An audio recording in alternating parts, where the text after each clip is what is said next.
أشهد أن لا آسان درس قرآن مفتی طارق مسعود کے ساتھ۔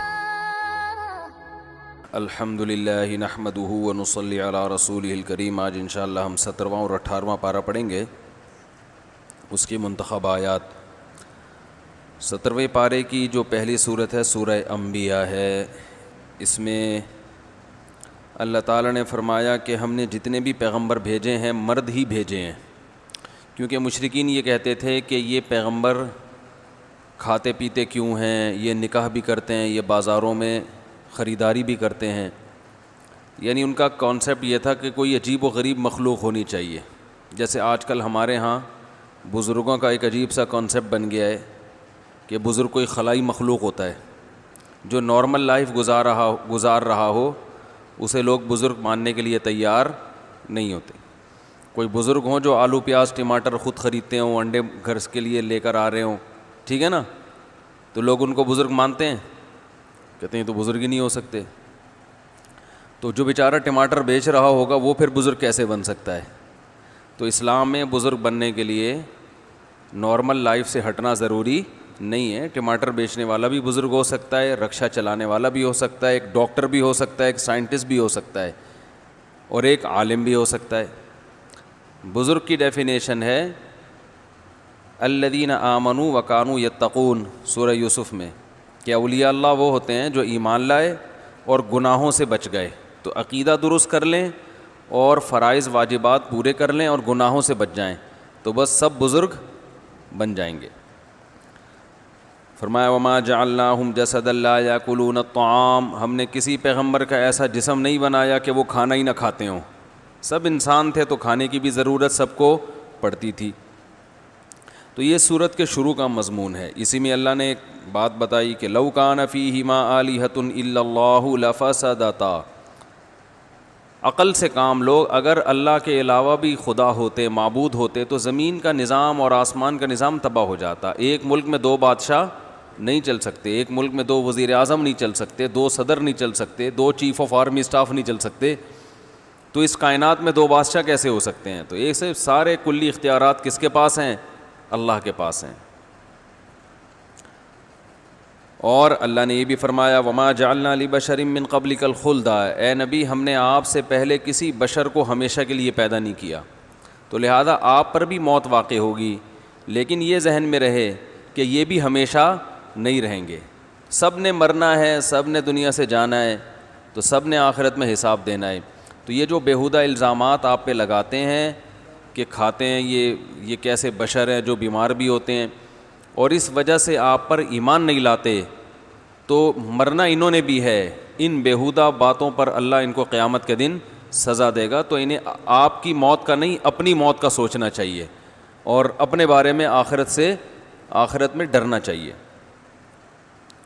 ابراہیم علیہ السلام کا تذکرہ کیا۔ ابراہیم علیہ السلام اپنی قوم سے کہنے لگے ما ہذہ التماثیل، یہ کیا تصویریں ہیں جن کے سامنے تم بت بنے کھڑے رہتے ہو، بے جان تصویریں۔ دیکھ لو نا، جو لوگ بتوں کو پوجتے ہیں، مورتیاں بنا بنا کے ان کے سامنے جھکے رہتے ہیں۔ تو ابراہیم علیہ السلام نے ایسے توہین سے نا ما ہذہ، یہ کیا ہے یہ، ٹھیک ہے نا، اس کے سامنے کھڑے رہتے ہیں، ان میں کیا رکھا ہے ان تصویروں میں؟ قوم جواب میں کہتی ہم نے اپنے ابا دادا کو اسی طرح پایا ہے۔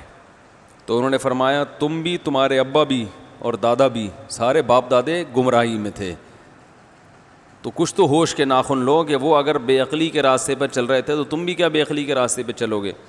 بہرحال جی قوم نے کیا کیا، کوئی ان کا میلہ ٹھیلا تھا، اس میں گئے تو ابراہیم علیہ السلام نے پیچھے سارے بتوں کو، کسی کو کلہاڑی سے ناک کاٹ دی، کسی کے ہاتھ کاٹ دیا، کسی کا پاؤں کاٹ دیا، سب کو لنجا ٹنڈا بنا دیا، اور جو سب سے بڑا مستنڈا بت تھا نا اس میں، اس کے گلے میں کلہاڑی ڈال دی۔ جب لوگ آئے کہنے لگے من فعل ھذا بآلہتنا انہ لمن الظالمین، ہمارے خداؤں کے ساتھ یہ کیا سلوک ہو رہا ہے بھائی دیکھو، حالانکہ خدا کا کام تو لوگوں کو بچانا ہوتا ہے، یہاں خود خدا اپنا ڈیفینس نہیں کر سکا۔ کہنے لگے یہ کیا ہو رہا ہے ہمارے ساتھ؟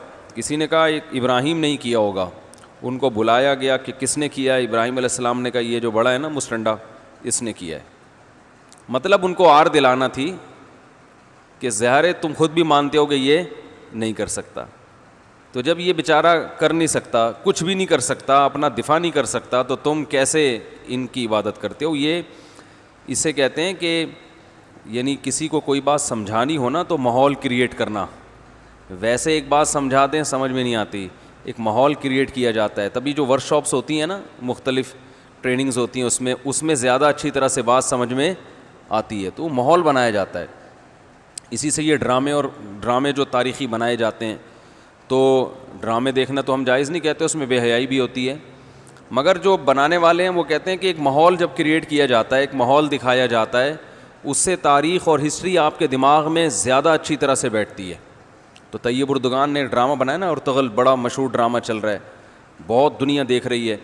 تو میں ڈراموں کو جائز نہیں کہتا, لیکن جو لوگ فلمیں دیکھ رہے ہیں پہلے سے بے حیائی کے کاموں میں پڑے ہوئے ہیں اور غلط چیزیں دیکھ رہے ہیں, تو ہم ان کو کم از کم یہ مشورہ دیتے ہیں کہ یار انڈین فلمیں دیکھنے سے بہتر ہے, یا جو آج کل وہ ڈرامے جو ہمارے فیملی سسٹم کو تباہ و برباد کر رہے ہیں, جب تم نے دیکھنا ہی ہے تو کم از کم ایک کم درجے پر آ جاؤ نا, اس کو دیکھ لو. تو اس سے تو پھر بھی بہتر ہے کہ کم از کم تمہیں ہسٹری تو پتہ چلے گی, کم از کم تمہیں یہ تو پتہ چلے گا مسلمانوں کی تاریخ کیا تھی. اور ایسے صرف دعاؤں سے کام نہیں بنا, انہوں نے بڑی بڑی قربانیاں دی ہیں. سلطان محمد فاتح نے بہت بڑی قربانی دے کے قسطنطینیہ فتح کیا تھا, دنیا کی سب سے بڑی توپ بنائی تھی اس نے. اور آج ہماری صرف باتیں توپ ہیں, باتیں ایسی کریں گے جیسے بہت بڑی توپ ہیں ہم, کوئی عمل ہمارے کیا ہیں, زیرو. نہ سائنس میں آگے, نہ ٹیکنالوجی میں آگے, نہ مذہب میں آگے. وہ ٹیکنالوجی کی دنیا میں بہت آگے تھے, سائنس کی دنیا میں بہت آگے تھے. سلطان محمد فاتح نے جب قسطنطینیہ کو فتح کرنے کا ارادہ کیا, استنبول کو, نبی کی پیشگوئی تھی کہ میری امت میں جو طبقہ استنبول جو فتح کرے گا نا وہ جنتی ہے. تو صحابہ کے دور سے کوششیں ہو رہی تھیں, اور استنبول میں 1000 سال سے خلافت قائم تھی عیسائیوں کی, اور اسے کوئی فتح کر نہیں سکتا تھا. ابو ایوب انصاری رضی اللہ تعالیٰ عنہ گئے, وہ نہیں فتح کر سکے, ان کی قبر وہیں بنی. بڑے حملے ہوتے رہے, اتنی چوڑی دیوار میں نے خود دیکھی, اس کی میں نے ویڈیو بھی بنائی تھی, اور اتنی لمبی دیوار شہر کے گرد کہ اس کو ناممکن اسباب کی دنیا میں, ایئر اٹیک تو ہوتے نہیں تھے نا اس زمانے میں, جانا تو پیدل فوج نہیں تھا, جائے گی کہاں سے بھائی, چڑھے گی کیسے اس پہ؟ سیڑھیاں لگا کے جو چڑھتے تو اوپر انہوں نے گرم تیل گرم ہوتا تھا, اس کے دیگ رکھے ہوئے ہوتے تھے, تو وہ دیگ الٹتے تھے تیل ڈال کے, کوئی چڑھ نہیں سکتا تھا. بہت زبردست ڈیفنس تھا, کوئی میلی آنکھ اٹھا کے دیکھ نہیں سکتا تھا, اور جتنی لڑائیاں ہوئی سب ناکام ہوئی تھیں. سلطان محمد فاتح نے کہا بھائی نبی نے خوشخبری دی ہے, ہم فتح کر کے چھوڑے گا. پھر وہ مشہور واقعہ ہے, اس نے کیا کیا کہ خشکی میں کشتیاں چلا دیں, سارے جانور راتوں رات ذبح کیے, ان کی چربی پگھلا کے پتھروں پہ بچھائی گئی ہے, اس پہ سمندری جہاز بٹھا کے. وہاں میں جب ترکی میں گیا ہوں تو اب دیکھو یہ چیز کتابوں میں بھی بتائی جا سکتی تھی نا, لیکن وہاں طیب اردگان نے کیا کیا ہے, میوزیم بنائے ہیں, ان میں یہ پورا منظر دکھایا جاتا ہے. خدا کی قسم ایسا ایمان بڑھتا ہے کہ چیخیں مارنے کا دل کرتا ہے. ایسی جو علماء بھی گئے ہیں نا, بنوری ٹاؤن کے ایک شیخ الحدیث گئے تھے, وہ کسی نے بتایا وہ رو رہے تھے چیخیں مار مار کے. جو جاتا ہے یہ منظر ہوتا ہے, وہ جب دکھاتے ہیں نا اپنی آنکھوں سے, بھائی کیا منظر, اور کیسے وہ کشتیوں کو راتوں رات خشکی پہ لے کے چلے ہیں, اور خشکی پہ لے جا کے پیچھے سمندر میں اتارا, اور سامنے سے بھی اٹیک اور پیچھے سے بھی اٹیک. انگریزوں نے لکھا ہے, گوروں نے ہسٹری میں, کہ یہ اسباب کی دنیا میں ممکن نہیں ہے. بہت بڑا کارنامہ انہوں نے سر انجام دیا, اور راتوں رات. تو یہ ہماری تاریخ تھی جس کی وجہ سے ہمیں عروج ملا تھا. آج ہم صرف پیڑے کھا رہے ہیں, باتیں ٹھوک رہے ہیں بیٹھ کے, صحیح ہے نا. بزرگوں پہ طنز, علماء پہ اعتراضات, ایک دوسرے پہ کیچڑ اچھالنا, فرقہ پرستی, ان چیزوں میں ٹائم ضائع ہو رہا ہے, اور کوئی موٹیویٹ کرنے والا نہیں ہے, کوئی تعمیری کام کرنے والے لوگ بہت تھوڑے رہ گئے ہیں, اور ٹیکنالوجی کی طرف تو توجہ ہی نہیں ہے. یونیورسٹی میں جو لڑکا مذہب پہ چلتا ہے, سب کی بات نہیں کر رہا, ایجوکیشن میں سب سے پیچھے وہی ہوتا ہے عام طور پہ, اسی کی شکایتیں آ رہی ہوتی ہیں. یہ چونکہ نمازی ہے لہذا نمبر سب سے کم اس کے آتے ہیں. نمازی کے نمبر تو زیادہ آنے چاہیے بھائی. جو تبلیغ میں وقت لگاتا ہے اس کو تو ایجوکیشن میں زیادہ آگے ہونا چاہیے, یہ تو ہمارے مذہب کا حصہ ہے. صحابہ کرام نے جو ملکوں کے ملک فتح کیے, اور جو ہمارے تاریخ میں فاتحین ملتے ہیں, سب سے پہلا بحری بیڑا حضرت معاویہ نے بنایا ہے. سمندر پہ سب سے بڑی فوج جو اس وقت اتاری ہے وہ کس نے اتاری ہے؟ حضرت معاویہ رضی اللہ تعالیٰ عنہ نے. اور نبی نے پیشگوئیاں سنا دی تھی پہلے کہ سمندر کی لڑائی ہوگی, اس میں جو شہید ہوگا اسے میں جنت کی خوشخبری دیتا ہوں. اور آپ صلی اللہ علیہ وسلم نے سمندر میں شہید ہونے والے کو زیادہ بڑا شہادت کا درجہ عطا فرمایا. میں نے تو سمندری لڑائی کے فضائل پر احادیث جمع کی تھیں, ایک میرا بیان ٹوٹلی اسی پر ہوا تھا کہ سمندری لڑائی کتنی اہم ہے. نبی کو معلوم تھا میری امت سمندروں پہ بھی چلے گی. سمندر پہ چلنا ٹیکنالوجی کے بغیر ممکن ہے کیا؟ پھٹے لگا کے بیٹھ جاؤ گے اس پہ کہ ملاحوں کو بلاؤ گے یار تم مچھلیاں پکڑتے ہو, 2-4 پھٹے یہاں بھی, او بھائی لڑنا ہے اس پہ تو سامنے والا بھی لڑے گا. تو نبی صلی اللہ علیہ وسلم فرمایا جو سمندری لڑائی ہے, جو شخص سمندر میں جہاد کرے گا اس کے جو چکر آئیں گے نا اس پہ بھی اللہ اس کو اجر دے گا.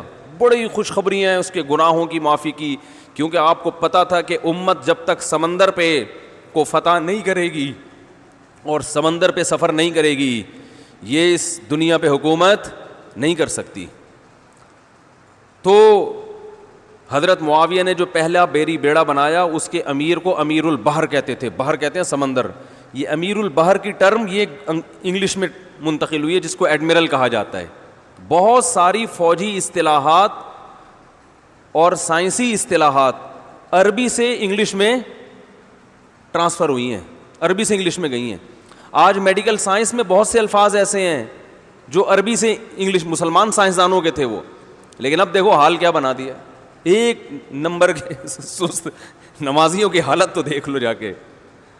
سب سے سست ترین جو ہوگا وہ دیندار بنا ہوا ہوگا.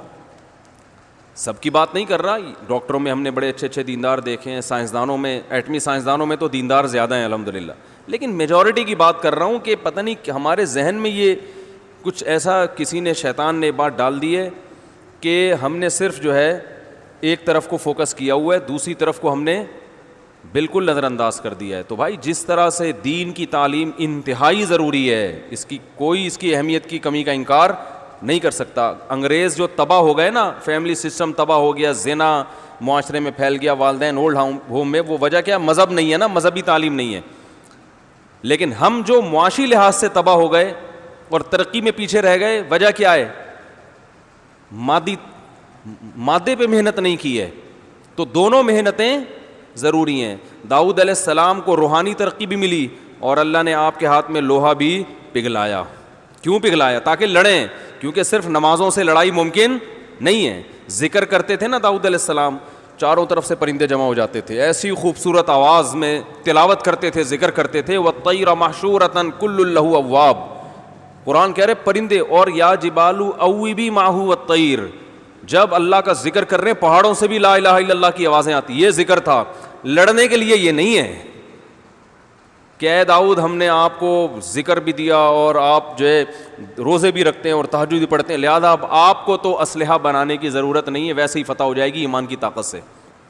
نا نا نا نا نا, زرہیں بناؤ, قدر فی السرد, صحیح ہے نا, کڑیاں بناؤ, فوج تیار کرو, لڑائی کے لیے اصول بولتے کیوں نہیں بھائی, کچھ اور ہیں. تو دونوں چیزیں نہیں ہیں. داؤد علیہ السلام, سلیمان علیہ السلام کے گھوڑے بھی تو تھے, انہیں کیا ضرورت تھی گھوڑوں کی بھائی؟ کہتے میں اللہ کا اتنا عبادت گزار ہوں, میں اسباب اور وسائل کیوں, میں مسلح بچھاؤں گا, دعا مانگوں گا, ملک فتح ہو جائے گا. او بھائی گھوڑے رکھے ہوئے ہیں, صحیح ہے نا, ان کو پیار کرتے تھے گھوڑوں کو, کیونکہ اس زمانے میں گھوڑا اور ٹینک برابر تھے, بلکہ ہوائی جہاز تھا گھوڑا اس زمانے میں, تو جنگیں گھوڑوں کے بغیر نہیں ہوتی تھی, گھوڑے تیار کیے ہوئے ہیں. تو لڑے ہیں وہ لوگ اور اسباب اور وسائل اختیار کیے ہیں. آج ہم پیڑے کھانے والی باتیں کرتے ہیں اور پیڑے کھا رہے ہیں بیٹھ کے, اور سمجھتے ہیں کہ بس یہ قرآن خوانیوں سے اور آیت کریمہ سے مسائل کیا ہو جائیں گے حل. تو یہ بھی ضروری ہے بھائی, وہ بھی ضروری ہے. تو میں بتا رہا تھا کہ وہ جو ڈرامے کی بات کر رہا تھا, تو ماحول بنانا پڑتا ہے نا. تو طیب اردگان نے کیا کیا کہ کیونکہ جو لبرل لوگ ہیں وہ ایسے ڈرامے, ایسی فلمیں بنا کے نا نوجوان نسل کا دماغ خراب کر دیا انہوں نے. اتنا دیکھو, اب محمد بن قاسم کو بھی لوگوں نے ڈاکو کہنا شروع کر دیا ہے, معاذ اللہ. وہ شخص جو سندھ میں اسلام لانے کا ذریعہ بنا, اگر وہ ڈاکو تھا تو اس سندھ میں اسلام کون لے کر آیا؟ انگریز کہے گا تمہارے تو اسلام, جو بر صغیر میں اسلام آیا سندھ کے راستے سے, سندھ کو تبھی باب الاسلام کہا جاتا ہے نا، بر صغیر میں اسلام کہاں سے آیا ہے؟ سندھ کے راستے سے، پھر پورے انڈیا میں بھی پھیل گیا اور بنگلہ دیش، برما، کہاں کہاں تک پھیلا ہے. تو انٹری جو ہوئی ہے محمد بن قاسم کے ذریعے ہوئی ہے. پروپیگنڈا دیکھو، وہ بھی چور، وہ بھی معاذ اللہ وہ بھی ڈاکو، محمود غزنوی بھی ڈاکو. وجہ کیا ہے؟ جس کے ہاتھ میں میڈیا ہوگا نا چلے گی اور سنی اسی کی جائے گی، آپ جو کچھ بنا کے پیش کر دیں. تو طیب اردگان نے کہا بھائی ان کو انہی کی زبان میں جواب دینا ہے. ناول لوگ نہیں پڑھتے، رسالے نہیں پڑھتے لوگ. تو نوجوان طبقہ فلمیں ڈرامے دیکھتا ہے، تو اس نے کہا ڈرامہ بناؤں گا، اور ایسا بنا کے دکھایا کہ آج رپورٹیں یہ آ رہی ہیں بہت سے غیر مسلم مسلمان ہو چکے ہیں. تو میں عام لوگوں کو وہ ڈرامہ دیکھنے کا مشورہ نہیں دیتا، اس میں عورتیں بھی ہیں اور کچھ کہا جاتا ہے، میں نے نہیں دیکھا وہ ڈرامہ، بے حیائی کے مناظر بھی ہیں. لیکن میں ان لوگوں کو جو غلط چیزیں دیکھ رہے ہیں ان سے کہتا ہوں یار کچھ دیکھنا ہی ہے تو پھر ادھر دیکھ لو. جو نہیں دیکھ رہے وہ کچھ بھی نہ دیکھیں، وہ پھر اس کے بعد پھر آگے بھی جائیں گے، وہ یہ دیکھ کے پھر وہ ان کو شوق پیدا ہوگا ذرا فلمیں بھی دیکھیں. اور جو نہیں دیکھ رہے وہ تو بچے رہے ہیں، جو دیکھ رہے ہیں تو بری چیزیں دیکھ رہے ہیں تو بھائی یہ دیکھ لو پھر. تو اس سے کم از کم ایک کریٹو سوچ پیدا ہوگی تمہاری، اور کم از کم ایک تعمیری سوچ پیدا ہوگی، مسلمانوں کی ہسٹری کا تمہیں پتہ چلے گا. تو اردگان کی سوچ چونکہ یہ تھی اس لیے اس نے وہ کر دیا، اور اس سے بہت لوگ پریشان ہیں اس ڈرامے سے.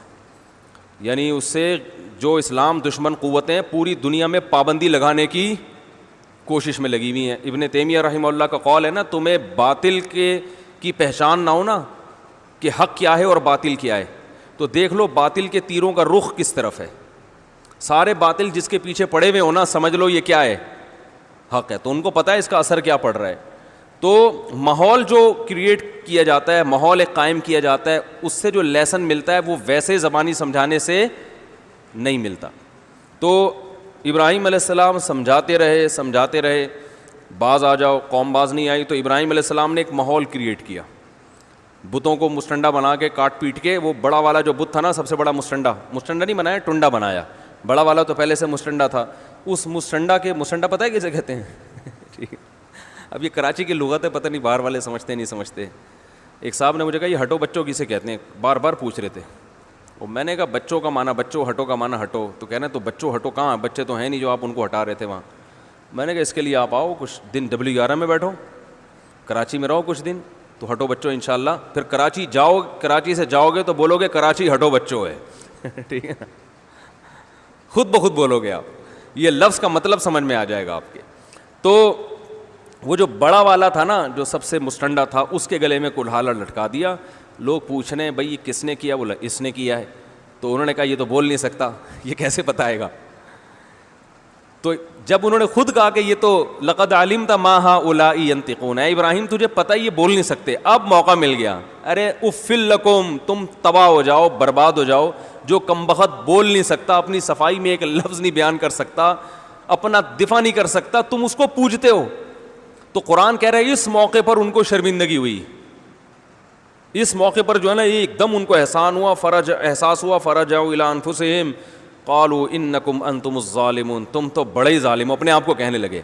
یہ کیا ہے؟ اب یہ خالی نصیحت نہیں، ایک ماحول بنا کے نصیحت کی جا رہی ہے. فوراً کہنے لگے بھائی یہ تو بڑے ہی نالائق ہیں ہم لوگ. لیکن پھر وہی ڈھیٹ پن، پھر فوراً کہنے لگے کہ لقد علمت ما هؤلاء ينطقون اف لکم ولما قالوا حرقوه وانصروا آلہتکم. کہنے لگے اس کو جلاؤ ابراہیم کو، یہ تو بتوں کو مارنے پیٹنے پر آ گیا ہے. اور وانصروا آلہتکم، اپنے خداؤں کی حفاظت کرو. خدا کا کام ہے آپ کی حفاظت کرنا یا آپ کا کام ہے خدا کی حفاظت کرنا؟ ہے بھائی، خدا کا کام ہے نا. تو خود الٹی حمقانہ باتیں کر رہے ہیں. تو یہ ہوتا ہے ماحول کریٹ کر کے خود زبان سے کہلوائے جاتے. اس لیے ہم نے اپنے بزرگوں سے سنا ہے کہ بچوں کو صرف سخاوت بتاؤ نہیں، اپنی اولاد کو سخاوت سکھاؤ. ان کے سامنے دوسروں کو پیسے دیا کرو.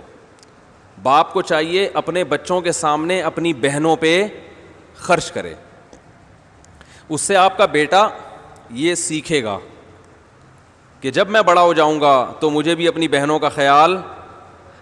بولنے پر کوئی پابندی لگی رکھنا پڑے گا نا. تو دیکھو باپ چاہتا ہے نا کہ میرے مرنے کے بعد میرے بیٹے میری بیٹیوں کا خیال رکھیں، چاہتا ہے نا.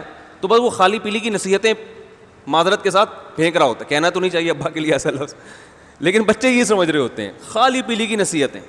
بیٹا دیکھو میں مر جاؤں تو میری بیٹیوں کا خیال کرنا, بیٹا دیکھو میں مر جاؤں تو میری بیٹیوں کا خیال رکھنا, بیٹا دیکھو تمہاری بہنیں بھی ہیں, یہ بہنیں ہیں تمہاری, ان کا بھی خیال کرنا, بیٹا یہ چھوٹا والا بھائی ہے یہ بالکل میرے بعد یتیم ہو جائے گا, بڑے کو سمجھایا جاتا ہے اس کا بھی خیال کرنا. اچھی بات ہے, اتنا کافی نہیں ہے, ماحول بنانا پڑے گا, ماحول خیال کر کے دکھائیں. ہمارے ایک جاننے والے تھے, وہ ایک ایسی قوم سے تھے جن کی کنجوسی مشہور ہے, ان پہ کنجوسی پہ لطیفے بنتے ہیں. میں نے دیکھا وہ آدمی بڑا سخی ہے, رشتہ داروں پہ بہت خرچ کر رہا ہے. میں نے کہا آپ کی کاسٹ کیا؟ انہوں نے کہا فلاں. پھر خود ہی کہنے لگے وہ تو ان پہ تو کنجوسی کے لطیفے بنے ہوئے ہیں. میں نے کہا تو بنے ہوئے تو ہیں لیکن آپ ایسے سخی کیسے پیدا ہو گئے؟ کہہ رہے ہیں میرے ابا کو میں نے خرچ کرتے ہوئے دیکھا ہے, میرے ابا کو میں نے دیکھا کہ وہ مسجدوں میں بھی مسجد میں بھی دیتے تھے, مدرسے میں بھی دیتے تھے, اور اپنے رشتہ داروں پہ بھی, اور افطار پارٹیاں بھی ہو رہی ہیں, کھلا رہے ہیں لوگوں کو, غریبوں کو. تو یہ دیکھ دیکھ کے نا گھٹی میں یہ چیز داخل ہو گئی ہے. تو یہ بڑی اللہ کی نعمت ہے, اس لیے تھوڑا روکھڑا نکالنا سیکھو بھائی, اور جب نکالو گے نا تو اس اللہ واپس لوٹا دے گا. ایسا نہیں ہوتا کہ اللہ نہ لوٹائے, اللہ اور کھلاتا ہے. اللہ کو سخی لوگ پسند ہیں, کنجوس تو شکل سے بھی کم وقت کے نا تھوڑے دن میں کنجوس آدمی کی شکل سے نور چھن جاتا ہے, شکل سے لگتا ہے کہ اس کی جیب سے دھیلا کبھی نہیں نکلے گا. تو سخی آدمی کی شکل پہ اللہ رونق دے دیتے ہیں اور لوٹا دیتے ہیں اللہ تعالیٰ, کیونکہ اللہ سخی ہے. دیکھو اللہ کو دینا ہے اپنی مخلوق کو, تو اللہ کی عادت ہے کہ جیسے پانی ہر گھر میں نہیں پہنچتا, کنویں میں آتا ہے سارا پانی, وہاں سے نکال کے لے جاؤ, تو جتنا نکالتے رہو گے آتا رہے گا.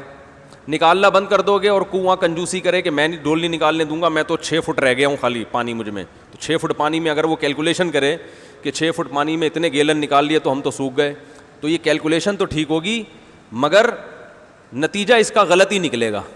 او بھائی کیلکولیشن مت کر, تو نکالنے دے, جتنا نکالے گا زمین کے سوتوں سے خود بخود بھر جائے گا, بلکہ اور پانی کی روانی ہوگی, صاف آئے گا پانی یہاں پہ. تو اللہ تعالیٰ نے بھی انسانوں کو جو دولت دی ہے تو کنواں بنایا ہے کہ سب کی جیب میں پیسے نہیں ہوں گے, کچھ کی جیب میں براہ راست دوں گا اور کچھ کو حکم دوں گا کہ ادھر خرچ کرو. تو اگر یہ خرچ کرتے رہیں گے تو یہ کنواں ہے جس میں پانی کے, جیسے کنویں میں پانی کے راستے کھلتے ہیں تو تمہاری طرف بھی رزق کے دروازے کھولتے چلا جاؤں گا, وہ کھلتے چلے جائیں گے اور آتا چلا جائے گا اور تم بانٹتے چلے جاؤ. اور اگر سانپ بن کے بیٹھ گیا تو جیسے کنویں کا پانی سڑ جاتا ہے تھوڑے دنوں میں کھڑے کھڑے اور بالآخر بند ہو جاتا ہے, تو یہاں بھی ایسا ہی ہے.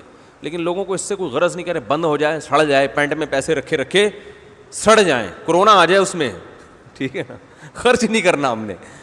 تو یہ بڑی مصیبت کی چیز ہے. تو ماحول بنانا پڑتا ہے, اس سے ہمیں یہ سبق ملا. اس میں پھر داؤد اور سلیمان علیہ السلام کے واقعات ہیں, بہت زبردست پارہ ہے, لیکن ہم نے چونکہ 2 پارے مکمل کرنے ہیں کیونکہ ہم پیچھے جا رہے ہیں نا, رمضان کی راتیں آگے جا رہی ہیں, ہماری ابھی تک تفسیر پیچھے جا رہی ہے. اسی میں اللہ تعالیٰ نے سورہ حج کا تذکرہ کیا جس میں قیامت کی ہولناکیوں کا تذکرہ کیا ہے, اور اللہ نے حج کا تذکرہ کیا ہے, اور لوگوں کی ایک شکایت بھی کی ہے, میں یعبد اللہ علی حرف. کچھ لوگ دین پر چلتے ہیں کنارے کنارے, پنجابی میں نیڑے نیڑے کہتے ہیں, اس کو کیا کہتے ہیں؟ کہتے ہیں نیڑے نیڑے ہو جاؤ, میرا خیال نیڑے قریب ہونے کو کہتے ہیں. اچھا قریب, کنارے کنارے کو کیا کہتے ہیں؟ آپ کو آتی ہے پنجابی زبان؟ کنارے کنارے سائڈ پہ, کچھ چیزیں پنجابی زبان میں اچھی لگتی ہیں, وہ اردو میں مزہ نہیں آتا.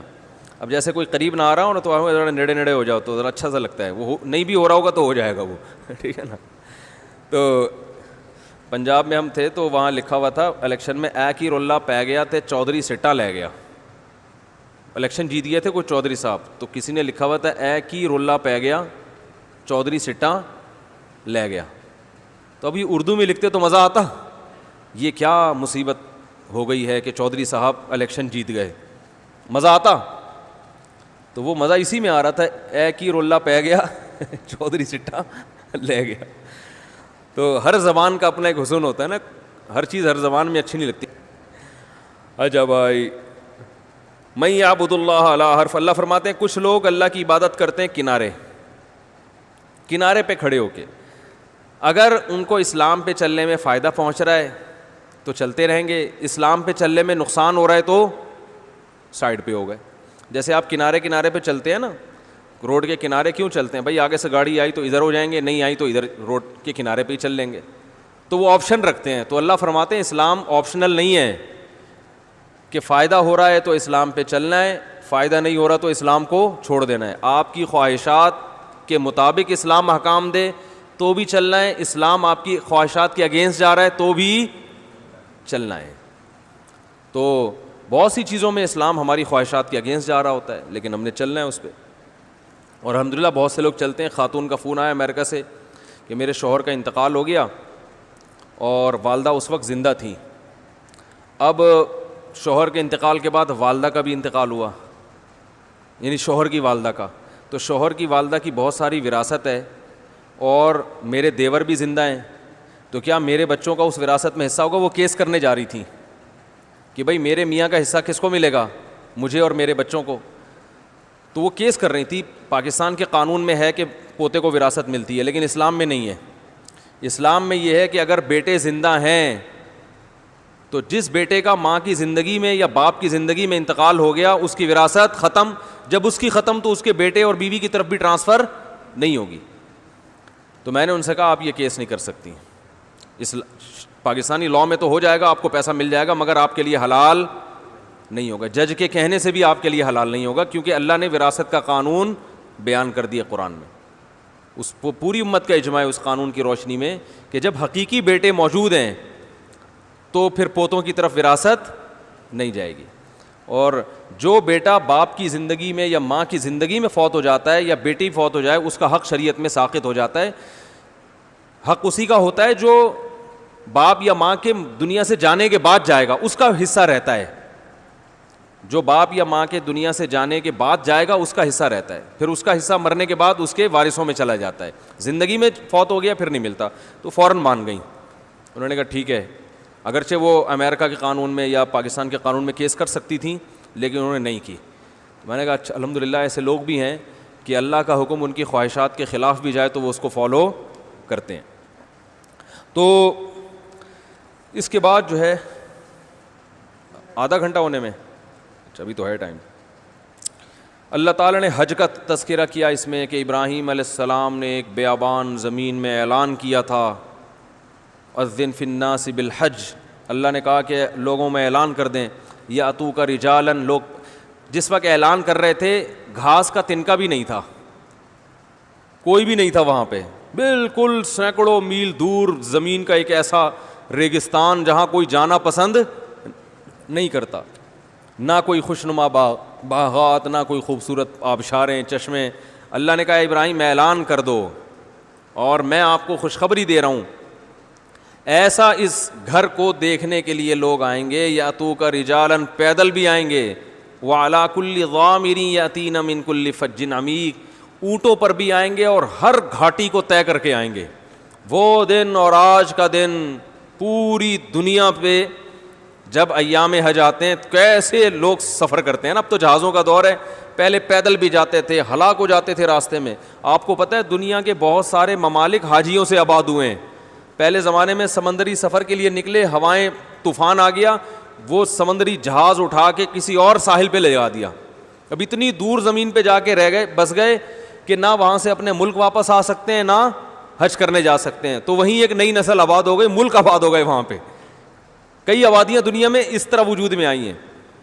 تو پہلے بڑا مشکل کام تھا, لیکن آج بھی دنیا جا رہی ہے, کل بھی جاتی تھی. تو اللہ فرماتے ہیں یہ ایک اپنے خلیل سے میں نے اعلان کروایا تھا اور اس اعلان کی یہ برکت ہے. تو بیت اللہ جو ہے شاعر اسلام میں سے ایک بہت بڑا شاعر ہے.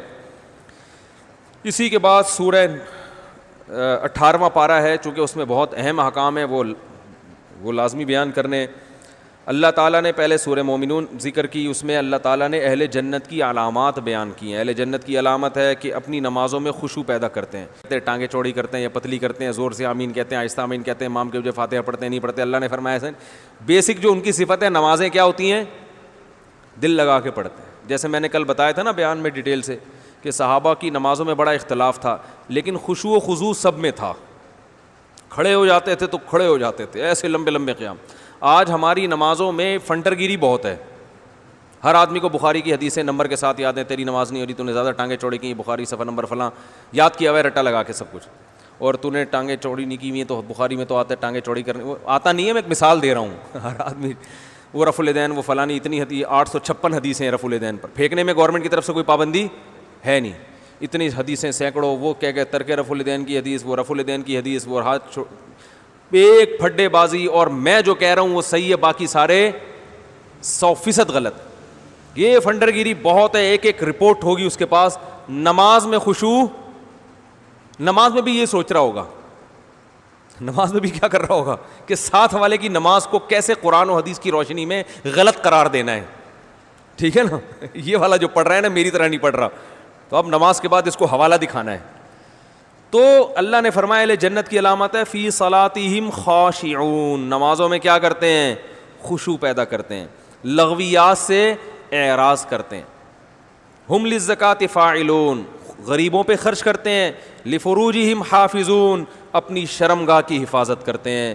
گرل فرینڈ کا کلچر اسلام میں جائز نہیں ہے. انٹرنیٹ پر بیہودہ چیزیں دیکھنا اسلام میں جائز نہیں ہے. اپنی خواہش کو, جو شہوت ہے, جو سیکشول ڈیزائر ہے, کسی بھی طرح سے آپ پوری نہیں کر سکتے سوائے الا علی ازواجہم, اپنی بیوی کے ذریعے. بس ایک آپشن ہے شادی. لوگ مجھے کہتے ہیں شادی شادی کرتا رہتا ہے بیٹھ کے.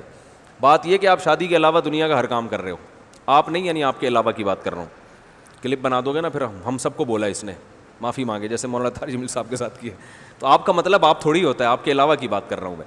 تو نکاح کے لیے ایگری نہیں ہے. تو اللہ نے فرمایا اہل جنت کیا ہے؟ صرف بیوی, بیوی کے علاوہ کوئی آپشن نہیں ہے. اب چونکہ اتنی سختی کر دی اللہ نے کہ نہ جو ہے نا کسی عورت کو ناچتے ہوئے دیکھ سکتے ہو, نہ کسی عورت کے حسن سے کسی اور طرح سے, حتیٰ کہ بد نظری کو بھی حرام کر دیا. آنکھ سے بھی لذت حاصل نہیں کر سکتے, اس کی آواز سن کے بھی لذت حاصل. کسی ضرورت سے بات کرنا تو ایک الگ چیز ہے, کیونکہ بعض لوگ بہت وہمی بن جاتے ہیں. ابھی ایک ماسی آئی ہمارے گھر میں, کام وام کرتی ہے, تو بیچاری کچھ زکوٰۃ دی ہم نے اس کو. وہ کہنے لگی عجیب, ایک مولانا صاحب کے پاس میں گئی زکوٰۃ مانگنے. وہ ماسی بیچاری بوڑھی, نہ اس میں کہاں سے کوئی حسن و جمال. بیچاری ماسی تو بیچاری ویسی گھروں میں کام کر کر کے غربت کی وجہ سے ان کے چہروں کی رونق بیچاریوں کی ختم ہو جاتی. وہ بوڑھی ماسی, وہ بیچاری کہہ رہی ہے وہ فلاں مولانا صاحب ہیں, میں ان سے زکوٰۃ مانگنے گئی, انہوں نے یوں کر لیا مجھے دیکھ کے. میں پیسے مانگ رہی ہوں, جو میں جھونپڑی میں رہتی ہوں, میرے گھر میں کھانے, کہہ رہے ہیں ادھر نامحرم کو دیکھنا منع ہے. کہہ رہی, میں نے کہا چلو دیکھو نہیں تو سن تو لو. پھر بات کر رہی تو کہہ رہی ہے آواز کا بھی پردہ ہے اسلام میں. میں نے کہا یہ بیچاری کیا کسی کو فتنے میں ڈالے گی یار. میں نے کہا مولانا صاحب سے میں ملوں, بولا مولانا صاحب اسلام کو اتنا مشکل نہ بناؤ. اس کی بات سنیں وہ کیا کہہ رہی ہے, وہ گھر میں تحقیق کریں, اگر واقعی مستحق ہے تو پیسے دیں, گھر جائیں بوری اٹھا کے لے جائیں اس کو. اتنا بھی نہیں ہے, ٹھیک ہے. آنکھوں سے حرام لذت حاصل کرنا یہ برا عمل ہے. تو جوان عورتیں, جو خوبصورت عورتیں ہیں, جوان عورتیں, ان کو دیکھنے میں چونکہ اس کا امکان ہوتا ہے, تو وہاں شریعت نے حکم دیا ہے جہاں فتنے کا خوف نہیں اور ضرورت بھی ہے, اس سے تو بات کرنے کی ضرورت بھی ہے نا. تو اب یوں کر کے اگر یوں اس کو دیکھ کے جا رہے ہیں, وہ خود ہنس رہی ہے, صحیح کہ ان کو کیا ہو گیا.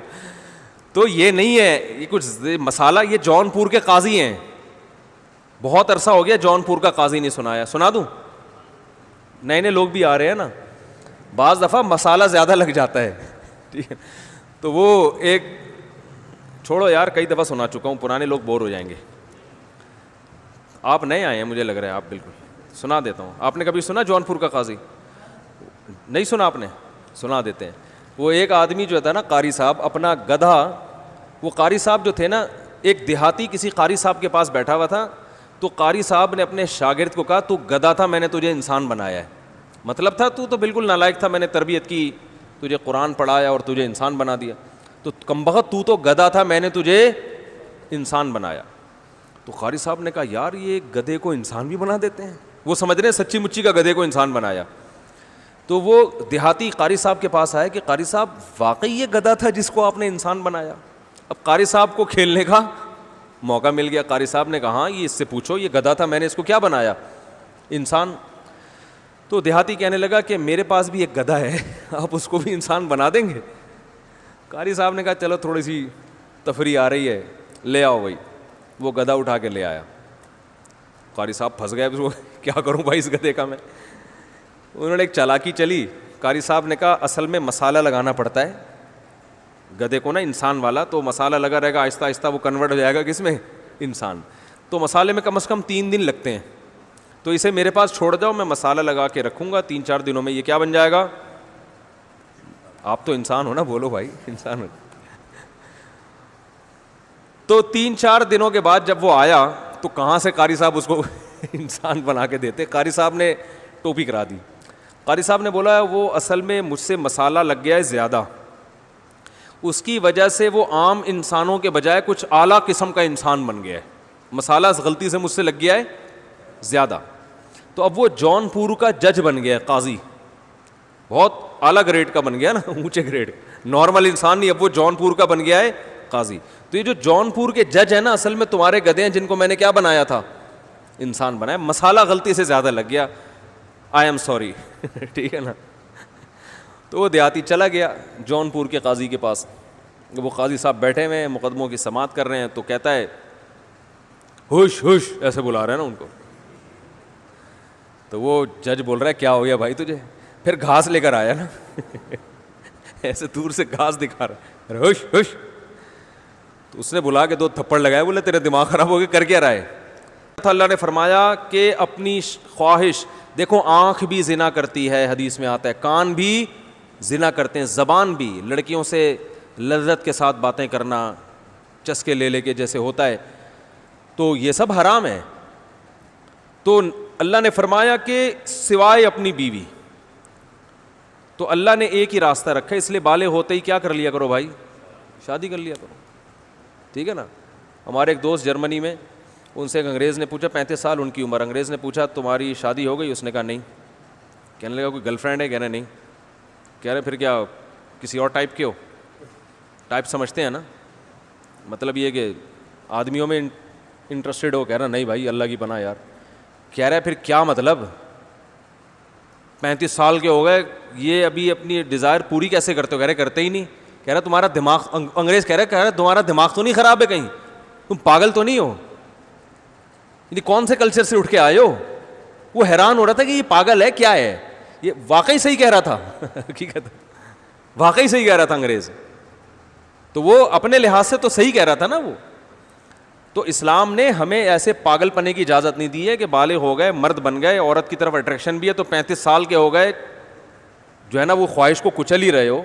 تو اسلام نے ہمیں اسی وجہ سے کہا ہے کہ حرام سے نہیں بلکہ کس طرف جاؤ, حلال کی طرف. تو جیسے کسی کو بھوک لگ رہی ہے, 10 سال سے کھائی ایک دن بھی روٹی نہیں ہے, تو جیسے وہ پاگل ہو جائے گا, مر جائے گا, تو ایسے ہی میرے بھائی یہ جو کنوارے چھڑے چھاٹ ہوتے ہیں نا, بالآخر دماغی رگ پھٹنے سے بولو نا ہلاک ہو جاتا یا کر دیتے ہیں کسی کو تیش میں آ کے. تو یہ ڈپریشن میں جاتا ہے آدمی, نارمل لائف نہیں ہوتی. وہ آج کل الگ بات ہے, ادھر ادھر سے کھانچے اتنے کھولے ہوئے ہوتے ہیں کہ اس کی وجہ سے وہ حرام طریقے سے اپنی خواہشات پوری کر رہے ہوتے ہیں, اور اس کے پھر روحانی نقصانات ہوتے ہیں, وہ الگ قسم کے نقصانات ہیں.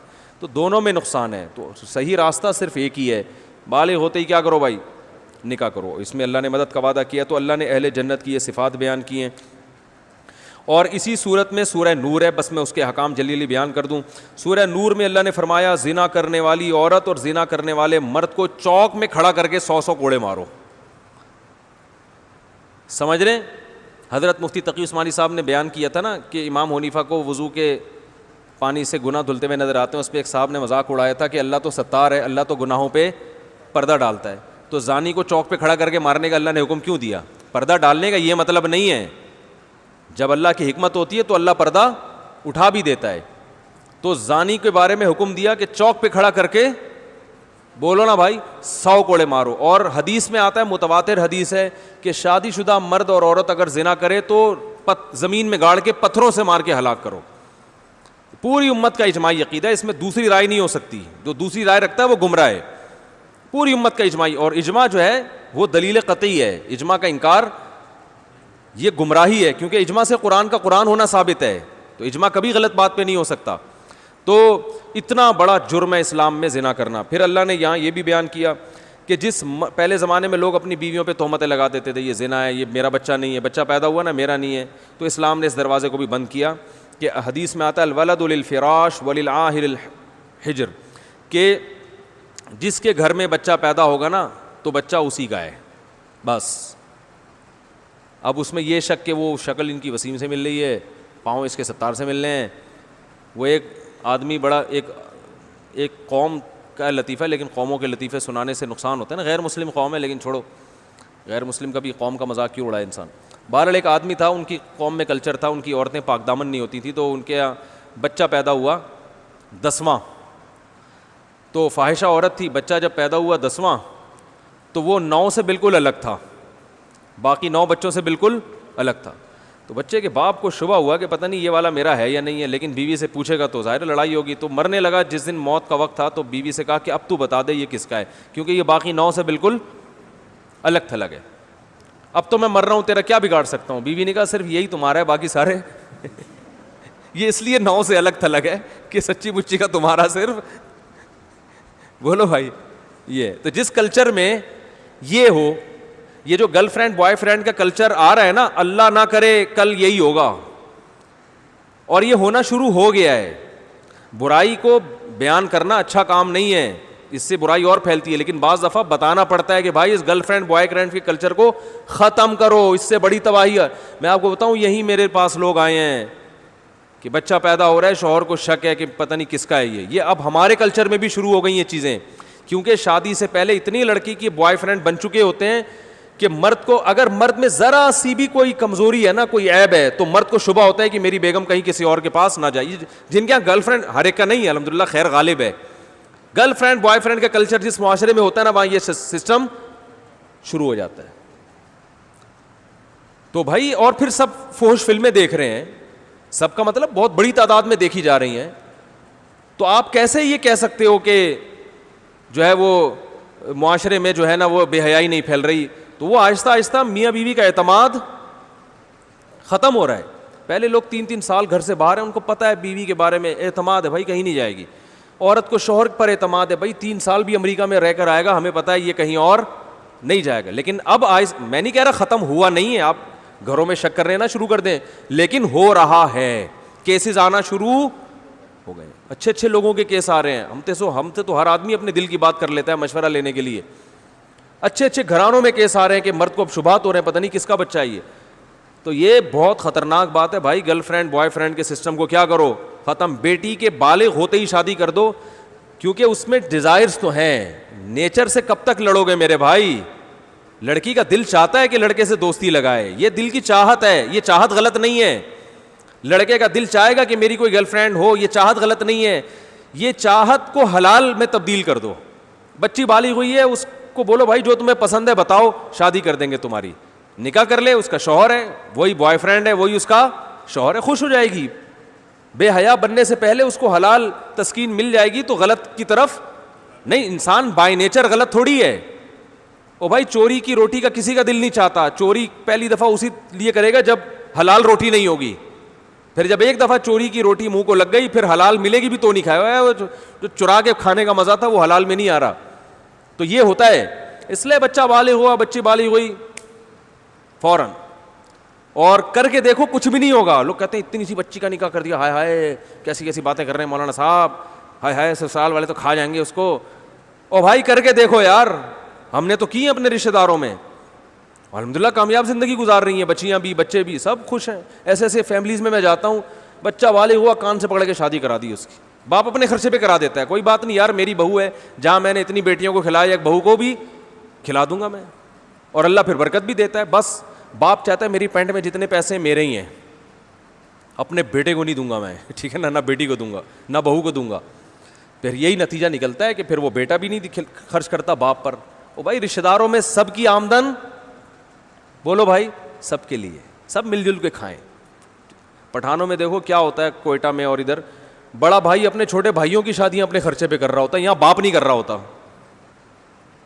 یہاں ابا نہیں کر رہے ہوتے, وہاں بڑے بھائی کر رہا ہوتا ہے کہ چھوٹے ایک کما رہا ہے تو چھوٹے بھائیوں کی بھی شادیاں, چل بھائی بسم اللہ, ٹھیک ہے نا, خوش ہیں سارے اکٹھے رہ کے کھا رہے ہوتے ہیں. تو ہمارے ہاں عجیب سا سیٹ اپ شروع ہو گیا ہے. یہ ہر آدمی کہتا ہے بس میری پینٹ میرا بٹوا میرے پیسے. تو نتیجہ یہ نکلتا ہے کہ بہویں پھر سسر کا احترام نہیں کرتی. وہ کہتی ہیں یہ محبت باپ جیسی چاہتا ہے, خرچہ باپ جیسا کرنے کے لیے تیار. ارے اس کو پتا ہے میرے ابا نے تو مجھے ساری زندگی کھلایا پلایا. سسر کا پتا ہے یہ تو میرے میاں کو شادی نہیں کرنے دے رہے تھے, جب تک خود اسٹیبل نہیں ہوئے تو انہوں نے تو شادی بھی نہیں کرنے دی, اور شادی کرنے کے بعد بھی یہ اب ایک دھیلا خود خرچ نہیں کرتے. تو باپ بن کے دکھاؤ یار, کرو خرچ, کھلاؤ پلاؤ, پھر اولاد بھی تمہیں باپ بنائے گی, پھر اولاد تم پہ بھی خرچ کرے گی. یہ ہمارا کلچر تھا, جو اب آہستہ آہستہ ختم. باپ ہمیشہ اولادوں کو کھلاتا تھا, بہوؤں کو بھی, پھر جب بوڑھا ہوتا تھا سارے مل کے اس کو کھلاتے تھے, فخر کرتے تھے یار میں خرچ کروں گا, نہیں میں خرچ کروں گا, میں خرچ کروں گا. اب وہی ہو رہا ہے گوروں والا سیٹ اپ. ابا کہہ رہے ہیں میری پینٹ میرے پیسے, ٹھیک ہے نا, بہو اپنا کما کے الگ کھا رہی ہے, میاں اپنا کما کے, بولتا کیوں نہیں بھائی, الگ کھا رہے ہیں تو نہ بہن پہ خرچ کر رہے ہیں نہ بہن بھائی پہ خرچ کر رہی ہے, بس تھوڑا سا وہ وائپر پہ جو آتا ہے نا وہ گاڑی کے شیشہ صاف کرتا ہے اس کو 5 روپے, یہ صدقہ خیرات چل رہا ہے مارکیٹ میں, وہ جو آتا ہے نا وائپر کو صاف کیا یہ لے 5 روپے, اور وہ بھی بلا کو ٹالنے کے لیے. کسی نے بتایا ہوتا ہے بھائی کچھ 5 روپے نکالو بلائیں ٹل جائیں گی, تو 5 روپے میں چڑیلیں تو ٹلنے والی اچھی بات ہے, نہ کرنے سے یہ بھی بہتر ہے, لیکن اس سے بلائیں نہیں ٹلیں گی, سمجھ رہے ہو, نہیں آ رہی سمجھ میں.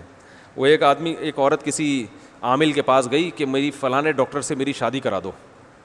عامل نے کہا 5 لاکھ روپے لگیں گے, اس نے کہا نہیں 500 روپے یہ فیس ہے میری. عامل کرا تو سکتا نہیں ہے, تو عامل نے کہا 500 روپے میں تیرے کو ڈاکٹر نہیں ملے گا. تو یہی ہو رہا ہے کہ 5 روپے میں ہم بلائیں کیا کر رہے ہیں, ٹال رہے ہیں. ایسا کرو گے تو کوئی بھی نہیں آئے گا. تو اللہ نے زنا کی سزا بیان کی کہ نفرت, اور پھر یہ حکام بیان کیے کہ مرد کو اولاد کی نفی کی اجازت نہیں. آپ کے یہاں بچہ پیدا ہوا تو شروع سے ہی پاک دامن عورت سے شادی کرو, نہیں کی تو اب جس ڈیزائن کا بھی پیدا ہو رہا ہے آپ کے کھاتے میں ہی ڈالے گی شریعت اس کو, سمجھ رہے ہو, نہیں آ رہی بات سمجھ میں. اب آپ کو شک کرنے کی اجازت نہیں ہے.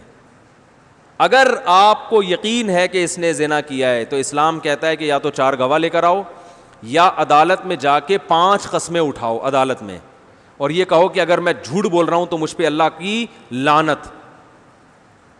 اس طرح سے عدالت میں قسمیں اٹھائی جائیں گی. اس کے بعد عدالت عورت سے قسمیں اٹھائے گی.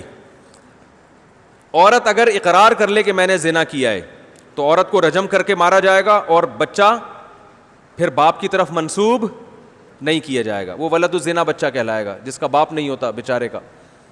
اور اگر عورت اقرار نہیں کرتی تو عورت کو جیل میں ڈالا جائے گا کہ بھئی یا تو زنا کا اقرار کرو یا انکار کرو. جب تک اقرار یا انکار نہیں کرتی جیل میں پڑی رہے گی. اور اگر وہ انکار کرتی ہے کہ میں نے نہیں کیا تو اسلام کہتے ہیں ایسے انکار نہیں, 5 قسمیں. اس میں بھی یہی ہے کہ مجھ پر اللہ کا غضب اگر میں جھوٹی ہوں. اور اگر قسمیں اٹھا لیتی ہے تو مرد نے بھی قسمیں اٹھا لی, عورت نے بھی اٹھا لی. اب ہمیں نہیں پتہ ان میں کون سچ ہے کون جھوٹ ہے, تو دونوں کا نکاح ختم کرا دیا جائے گا. عدالت نکاح کیا کر دے گی کہ بھئی اب تم دونوں اکٹھے نہیں رہ سکتے, عدالت نکاح کو ختم کر دے گی. اور بچے کو باپ سے منسوب نہیں کرے گی کیونکہ باپ بچے کو ماننے کے لیے تیار نہیں ہے اور اس نے قسمیں بھی اٹھا لی ہیں. پھر بچہ ماں کی طرف منسوب ہوگا لیکن وہ ولد الزنا بھی نہیں کہلائے گا کیونکہ ہمارے پاس زنا کی کوئی دلیل نہیں ہے. تو یہ پورا پروسیس ہے.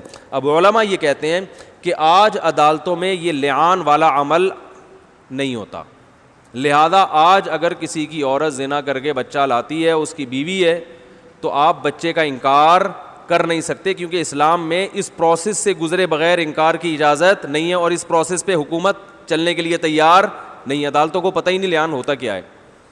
لہذا اب جس ڈیزائن کا بھی ہو, صحیح ہے نا, حتیٰ کہ زنا اپنی آنکھوں سے بھی کسی نے دیکھ لیا کرتے ہوئے, تو وہ بچہ آپ ہی کا مانا جائے گا. آپ اس کو اپنے سے نفی نہیں کر سکتے, وہ آپ ہی کا نام لگے گا اس کے ساتھ, آپ کی وراثت ملے گی اس کو. آپ 100 دفعہ کہہ دو کہ یہ میرا نہیں ہے, تو سوائے اس کے کہ اس پر آپ کو حد جاری کی جائے, سزا دی جائے, اس کے علاوہ بولو بھائی نہیں ہے. تو پہلے تو یہ آپشن تھا, اب یہ آپشن بھی نہیں ہے. تو اس لیے پہلے سے ہی انسان احتیاط کرے, نکاح جب بھی کرے پاک دامن عورت سے کرے, تاکہ اس قسم کی ٹینشنوں کی نوبت, ارے بول لو نا یار, نہیں آئے. پاک دامن عورت سے نکاح کرو بھائی, جو گھریلو عورت ہے گھر سے ادھر آ گئی. جی ہاں اس کے لیے بھی آئے تھے قرآن مجید میں. اور یہ بھی ذہن میں رکھو کہ یہ تو میں نے محض ایک مزاح کے میں لطیفہ سنا دیا, 10واں بچہ پرانے 9 سے ذرا مختلف ڈیزائن کا تھا. اسلام میں بچہ کسی بھی شکل کا ہو, نبی صلی اللہ علیہ وسلم کے پاس ایک کیس آیا کہ وہ صحابی کہہ رہے تھے یہ بچہ تو مجھ سے ملتا نہیں ہے, تو آپ نے فرمایا کیا تمہارے اونٹوں میں چتکبرا اونٹ پیدا ہوتا ہے؟ انہوں نے فرمایا ہاں. فرمایا حالانکہ نہ اونٹ کا باپ چتکبرا ہوتا ہے اور نہ ماں, تو یہ کیسے پیدا ہو گیا؟ انہوں نے کہا کوئی باپ دادا میں گزرا ہوتا ہے. تو آپ نے فرمایا ایسے انسانوں میں بھی ممکن ہے کہ بھئی بعض دفعہ دادا پہ شکل چلی جاتی ہے, بعض دفعہ پر دادا پہ. اب میاں کے بال بھی سلکی ہیں, بیوی کے بال بھی سلکی, بچے کے بال گھونگھریالے, تو شکی آدمی خام خواہ میں بیٹھ کے شک کر رہا ہوتا ہے کہ یار اسی وجہ سے میں اپنی بیگم کو افریقہ نہیں لے جانا چاہ رہا تھا. شک آدمی اس طرح کرتا ہے نا. تو حدیث میں کیا سکھایا ہے بھائی, شک کرنے کی اجازت نہیں ہے, ہو سکتا ہے باپ دادا میں کوئی گزرا ہو. تو یہاں کسی بھی شکل کا, دونوں سفید چٹے ہوں اور لڑکا کالا کولا بالکل اندھیرے میں نظر ہی نہیں آ رہا, اتنا بلیک پیدا ہوا ہے, پھر بھی وہ آپ ہی کا ہے. اس معاملے میں شک کرنے کی اجازت بولو بھائی نہیں ہے. لوگ کہتے ہیں ڈی این اے ٹیسٹ سے, اسلام میں ایسے موقع پہ ڈی این اے کی بھی اجازت نہیں ہے. بس میاں بیوی کے پیدا ہوا تو اسلام نے اس کو چھپایا ہے, باپ ہی کا ہے, ڈی این اے کی اجازت نہیں ہے آپ کو. نہیں آ رہی بات سمجھ میں؟